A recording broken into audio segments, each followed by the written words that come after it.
What does it mean to say, I am? Is consciousness an accident of biology? Or is it the fabric of the universe?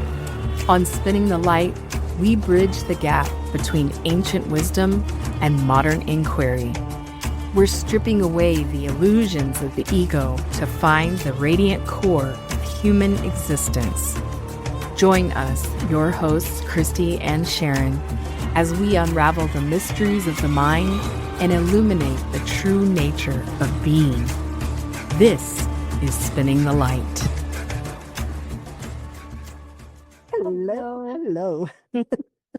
Welcome to Spinning the Light once again. Yeah, for a fun time. So, the last time that we were on, we were talking about 100 things that you can do now that you are collapse aware. If you didn't listen to the previous episode, being collapse aware is just kind of being aware that there is a energy shift that is happening in our world. And, to be clear, it's not just in the United States. I think this is happening all over the world, and you see it everywhere. Yeah. So not to think that it's just here.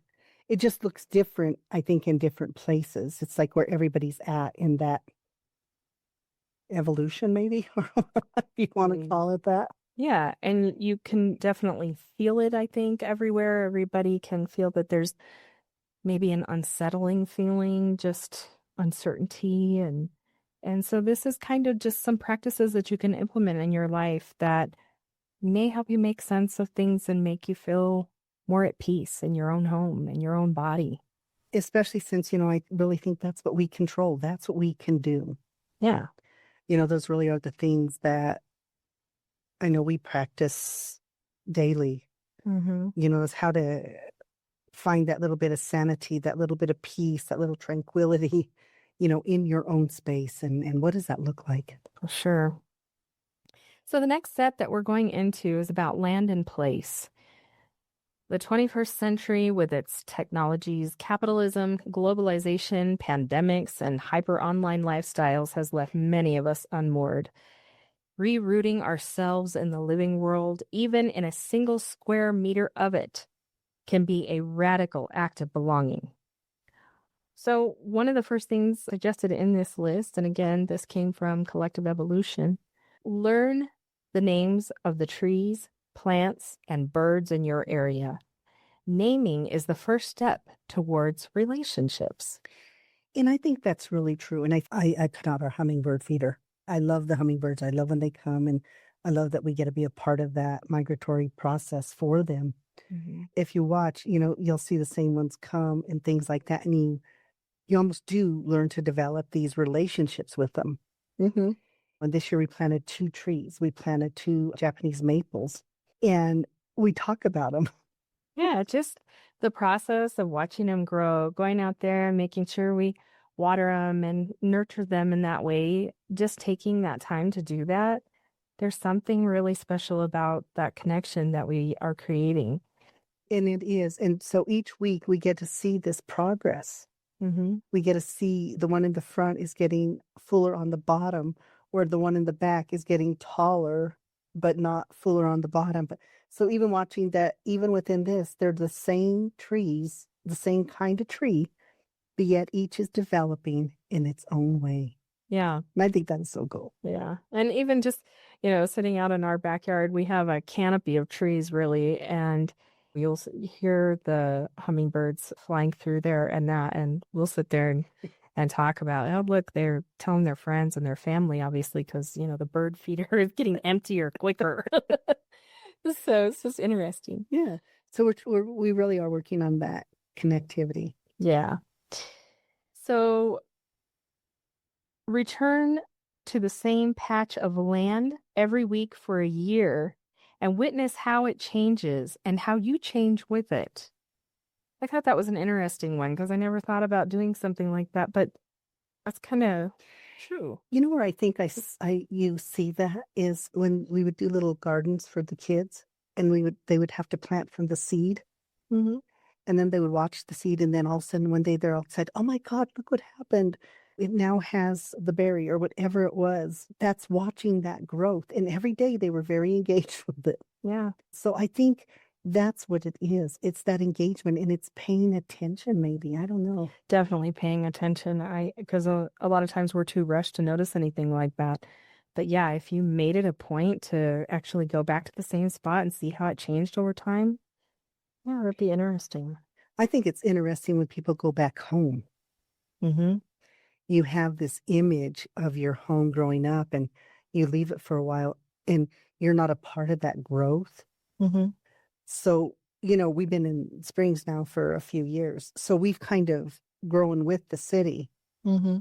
But people who are coming back, it's like, oh my God, I can't believe how the city, has grown and stuff. And for us, it's been like a natural progression in a different way. So you watch your cities even grow, your communities. Yeah, when you grow with the city, it's kind of different. And you just kind of, I guess, are maybe not even aware so much, because you just kind of live in it. Mhm. But that's on the growth side of it. We actually met somebody that they were talking about going back to their hometown and how it had actually basically disappeared. Yeah, we were waiting for our tires to be done at Toyota and met some very lovely people there because, it could take a hot minute. Yeah. But it was really cool to have that conversation because he is trying to adjust to Bigger city because they have a population of 200 and something. It's tiny. Yeah, and he said that when he went back to visit, like the one gas station had closed. And the one diner. Yeah, the one street light was broken. Yeah, kind of desolate, I guess. Yeah. So, it happens in too. Yeah, exactly. But, until you're aware.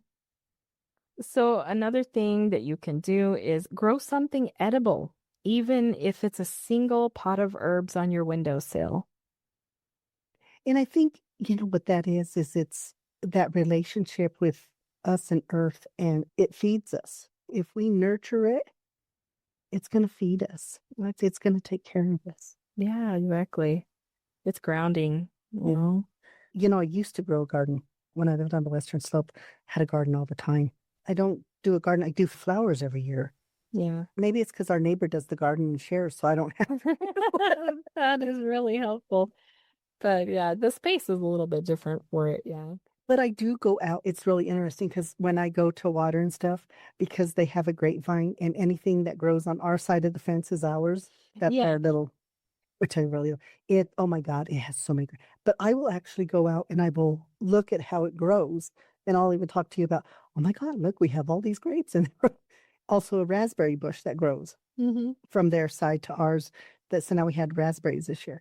So it was kind of cool. But I like to pay attention to those things. It makes me happy. Well, I think that when we do, it slows things down and makes a difference. Oh, yeah, I think so too. Yeah. So another thing you could do is collect rainwater as a gesture of stewardship and self-reliance. Yeah, I know they're starting to do more and more of that. Yeah. Of course, it'd be really hard right now since we've had no rain. Right now, we're in a drought. Yeah, so there's that. Offer water to the non-human life around you as a practice of reciprocity. You know what I love is our neighbor. She has a water feature. It's a little rock fountain thing. And we went over to visit. And even as we're visiting, the birds that stop by. Yeah. Okay, well, the bear also. So we figured this out too. We think the bear is just hanging out waiting for all the fruit to come to get ready and come because the bears come in every night now. It stops off, drinks at her house. By our front door, we have natural grasses and things like that. It's all landscaped in that. Well, we now found where the bear's sleeping. The bear's sleeping there. So, yeah. He's bedding down right there in that nice. He's just waiting. He's waiting for the blackberries, the raspberries, and the grapes. Yes. So he's got it made there. And trust me, if he's first in line, he can have them. Learn the indigenous history of the ground beneath your feet and the stories that colonialism tried to erase. Oh my goodness, that's such a big thing. If you listen and on our YouTube page, Worlds of Wonder by Spinning the Light, we went to Chimayo, New Mexico, and it's a santuario. So it's been around since the 1800s. So it was really cool. And for me, because the person who founded it was actually an Abeta who's part of our lineage. And so it really does. It has a very different feel to it, a connectedness, if you allow it, you know. And then shortly after that, we went to Mesa Verde, and that's all about the Pueblo Indian, and I'm part Native American. So for me, it's been a really cool thing, and you've been along for the ride, and I think enjoying learning about the culture here and stuff. And then we go do trails that are Ute, that were part of the Ute Nation, and even in doing that, when we're hiking and stuff, we will always take that time to pause. And in that pause, we listen and we feel, and you can feel that connectivity. I think there is an energy that lives in the land and the things around us. And when you stop and really pay attention, you can feel that connectedness to it. Yeah, as she mentioned on the Worlds of Wonder, we have some clips of those different trips and just some of the stories that go with it, you know, especially there in Mesa Verde. It talks about the people and how they collected water and just the different things that they created in that space. And it's really interesting. What I thought was really cool is a celebration. They could basically stand on one cliff dwelling, and the way the sound carried. So they could do this through music and through drumming. They could let everybody know we're having a celebration. And then so the ones from all the other cliff dwellings would hear it, and that was the invitation. So then they just have this huge gathering. Yeah. You know, and it was through sound. Yeah. That was their idea of text messaging, I guess. Well, and I think, you know, you see a shift in people now where that they want to get back to community. And so learning the stories of how community was created back in those times, I think is pertinent to today and what we're seeing with people. You know, they're wanting more peace and tranquility in their lives. And I think they're wanting to find those people that are like-minded. Well, and I think sometimes we overthink it. We think we have to be doing so many more things. In actuality, it's the opposite of that. Yeah, it's not in the doing. When you're doing less, you actually make room for more. Yeah, and I mean, to me, that is so key. And I think that, but I think our mind gets to where we think differently, in that we think, oh, okay, now I got to go create a community. Now I got to go do this. No, it's do it organically. And sometimes we're overthinking. Sometimes it's a simple thing of saying hello to the neighbor. One of our neighbors walks every day, has been walking now for about 1.5 or 2 years. And she's very diligent, but she never talks nothing. So the last couple of times I was out and she was walking up, and I said good morning to her, kind of startled her because I was kind of where the bear nest. So she goes, oh, good morning. So it kind of startled her. So was watering a few days ago, and I'm watering, and it was kind of spraying the sidewalk. So I just kind of stopped spraying, to let her go by. And she says, good morning. I says, well, good morning. And then she stops and she goes, I would have gone by faster had this not been the end of the trip, because now she's tired. But each day it's a natural flow. We're not forcing anything. Yeah. We just, and the neighbor next door doesn't really talk, but we wave. Right. It's not thinking, oh my God, I've got to go talk to everybody in the neighborhood, and that's going to be so much more time away, because our time is important. Yeah. But the stuff that we are talking about here is about utilizing your time in a different way. Yeah. It's definitely about slowing down. Oh, really? Forage something wild to remember your gatherer roots and capacity to feed yourself. So I really haven't done a whole lot of harvesting type of stuff, but I do remember one day volunteering to go pick strawberries, which was an experience. I do not like spiders. I just want you to know there's lots of spiders in the strawberries here. So that was interesting. You were one and done? I was one and done, but it was an experience, and I'm grateful for it in that it made me appreciative, what people do to harvest and go through to bring food to our tables. That's I think you forget that Mom and Dad told us to go out and pick spinach. Oh, yeah, we did do that. Yes. So on our farm, the spinach would grow wild. So they tell us, go pick spinach. So we're out there you could be out there a week and you might have a pot when you're done. Even though your bag is, you pick a huge bag of spinach, you cook it down and you got a little ball here. Yeah. It was kind of cool where I grew up too. We had the wild spinach, but we also had the asparagus that would grow wild. And then one of our farmers had potatoes, so we would go pick potatoes. So I grew up a little different than you. Yeah. We picked a lot. Carrots, the garden. I know one of the things that we like to do, even though we don't go harvest, is actually go to like farmers markets and things like that and support in that way. That's another really good thing. And I'm glad you brought that up because it is, we have them here in summer, but is anytime we can support those local people because we're contributing to their hard work. We're contributing to that growth, the growing that they do, and we get to benefit from it. And so do they. And I think that's another thing is you can tell it's a farmer's market because the dirt's still on the veggies. Right. Yeah.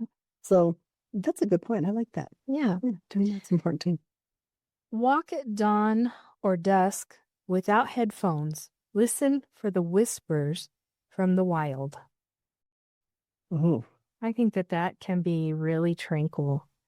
I don't see too many sunrises, but I'm there for the sunsets. And it's interesting that they pick dawn and dusk. Yeah. And I think it's because dawn is the awakening and dusk is that settling in for, you know what I mean? Yeah. And at dawn, you hear different things than you're going to hear at dusk. This is true. The birds, we have birds and their idea of starting their day is what, sometimes 4:30, 5 in the morning. 4:30 usually is when I hear them start.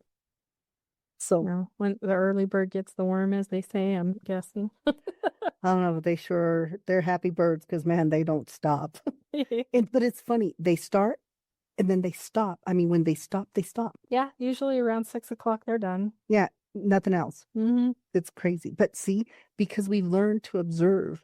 And I think that's and at first it was annoying. Now I'm just sort of like, oh, here come the birds. Yeah. Because I don't think we're going to stop them. But yeah, so I think even that, just the observation of things, I think is important too. Yeah.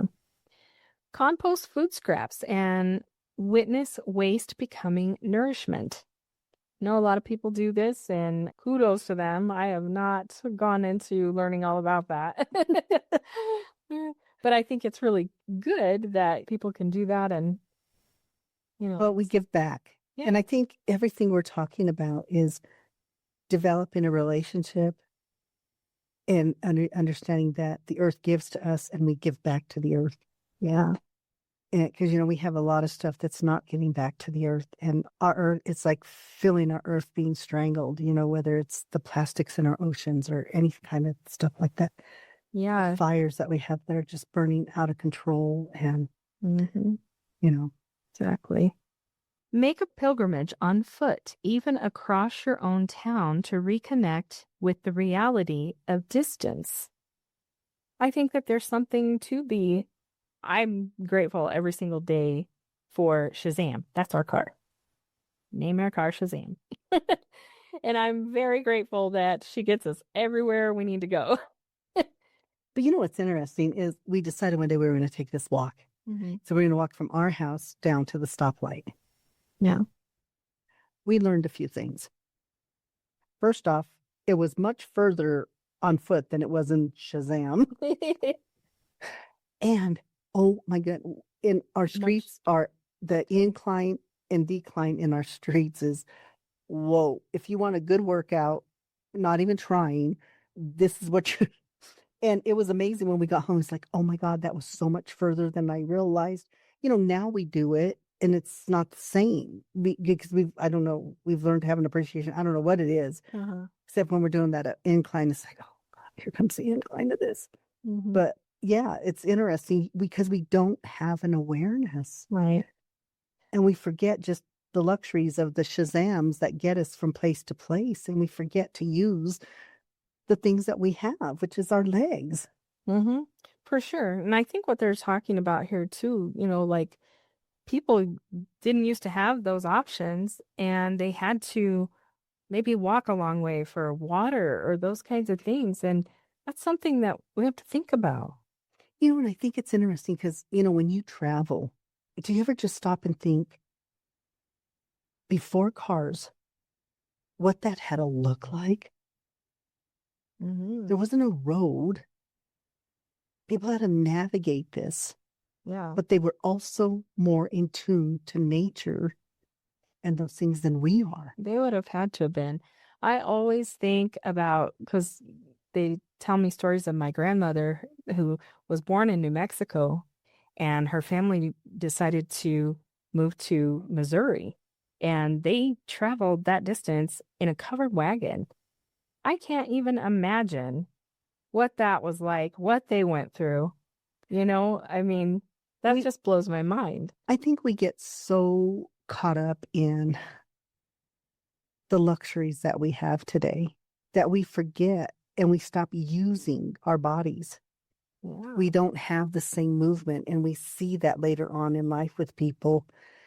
Their bodies are breaking down faster, or they're having more issues with joints and all of that. And the reason why is because of either we're staying in front of a computer to entertain us, so we're not going out to be entertained anymore. Hmm. A video game or whatever you're doing is easier than going outside and playing outside, and being in the sun. I mean, all of those things that we're no longer doing, we're going to see just how much of a detriment it is to us. Yeah.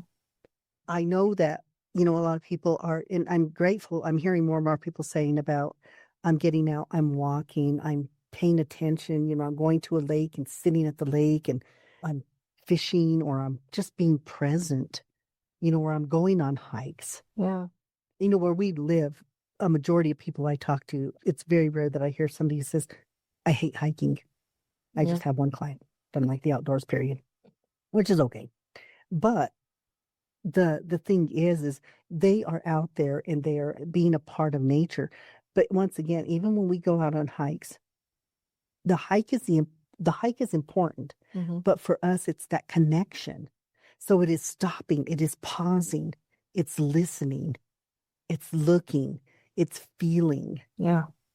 When we get to an area and there's a picturesque spot or whatever, we will take the time to take a picture or just sit there and just enjoy it for a minute and, you know, breathe in the air.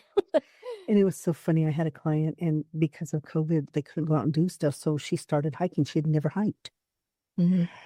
And she said, it got to where I just felt this need to hike. She said, it was when I was hiking that I felt closer to God and to all things. Yeah. And so that tells you it slowed everything down for her. And it gave her that moment of pause. And I think that's the important piece. We're not pausing. Mm-hmm.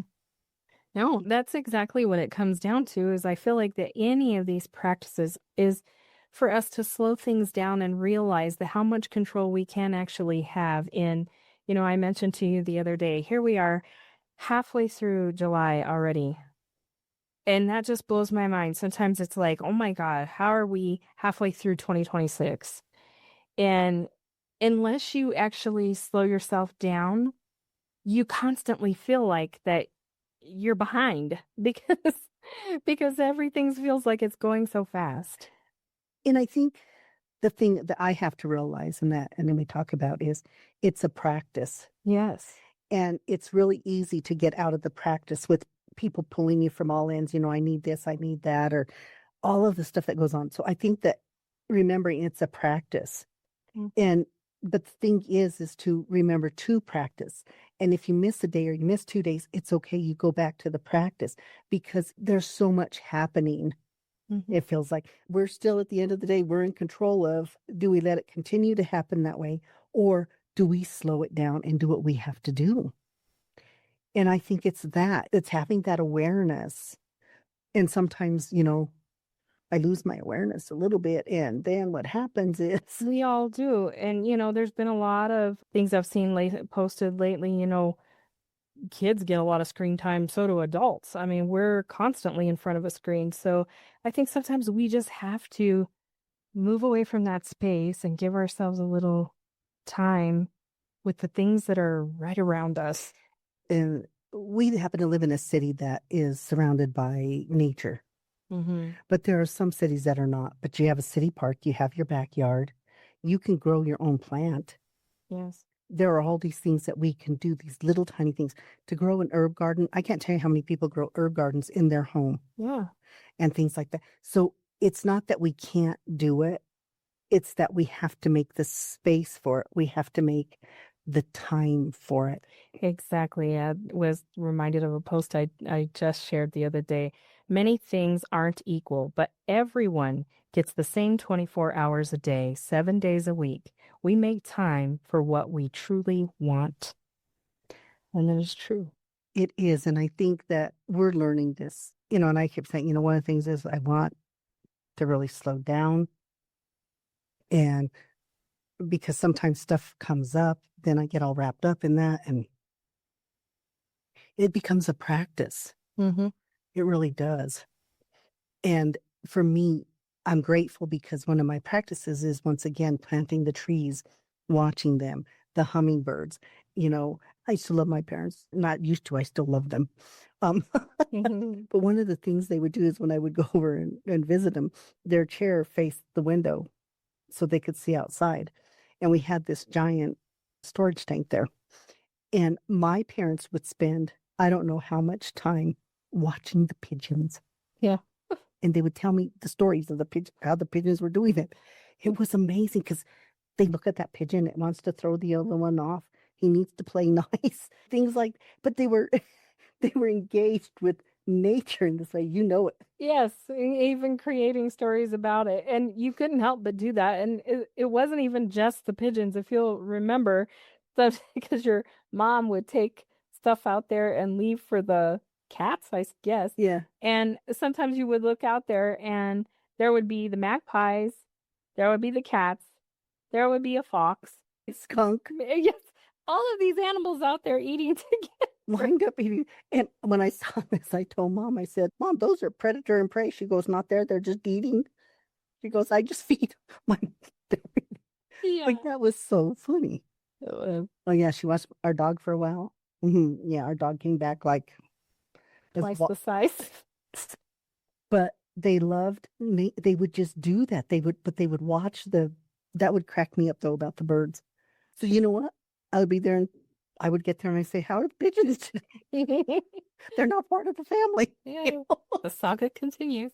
But those are the things that I think are so cool, is just sitting down, looking out your window, watching the birds, whatever you can find in the space that you have.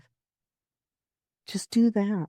To pause, be reflective, just look around at what's going on. Touch what been missing. Touch the earth. Yeah. Touch it. Even when I plant, she didn't like to plant because she didn't want to get her hands dirty. That's not about getting my hands dirty. There just might be some creepy crawlies in there. And I have to, I love touching the earth. So, just those things, touch the earth.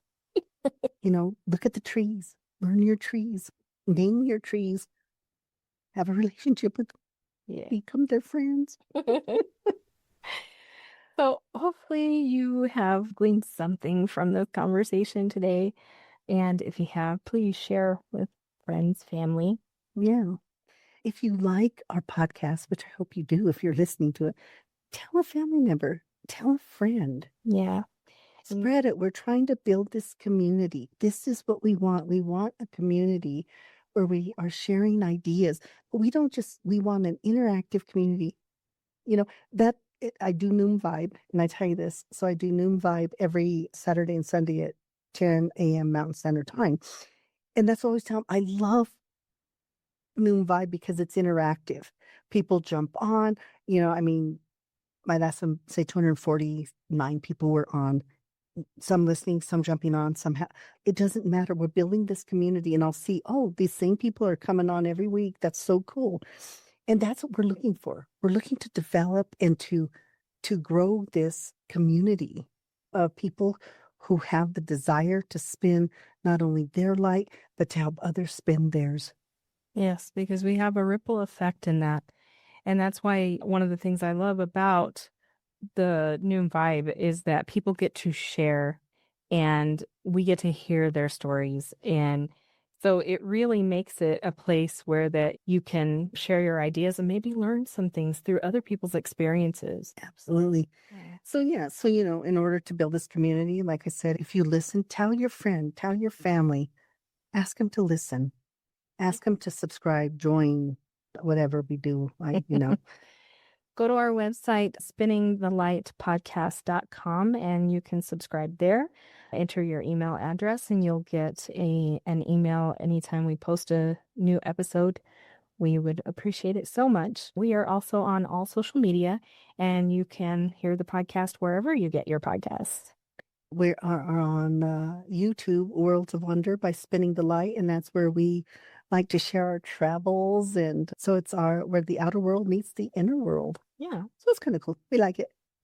Anyway, Thanks for thank you listening. so much, and we will be back. Bye. Bye.